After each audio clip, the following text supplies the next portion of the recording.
કાયદા પ્રમાણે ગુજરી જનાર વ્યક્તિના સંતાનો તેના દેવા માટે જવાબદાર નથી. કોઈ વ્યક્તિ ગુજરી જાય વિલ વગર તો એના દેવા માટે તે વ્યક્તિના સંતાનો જવાબદાર નથી. પરંતુ જો વિલમાં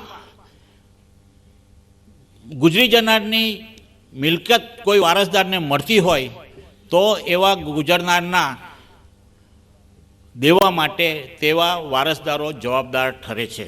ઘણીવાર વિલ બનાવ્યા પછી વ્યક્તિ વધારે જીવે તો વિલ બનાવ્યા વખતે જે સંજોગો હોય અને ગુજરી જાય તે બેની વચ્ચે જો સમય નીકળ્યો હોય અને એમાં વ્યક્તિના સંજોગો બદલાય, વિલ બનાવતી વખતે એ ખૂબ સક્ષમ હોય, ખૂબ પૈસાદાર હોય અને પછી ખૂબ દેવું થઈ જાય, તો તેવા વિલમાં જ્યારે ગુજરી જાય ત્યારે વ્યક્તિ પાછળ જે દેવું હોય તે વારસદારે ચૂકવવાની જવાબદારી ઊભી થાય છે.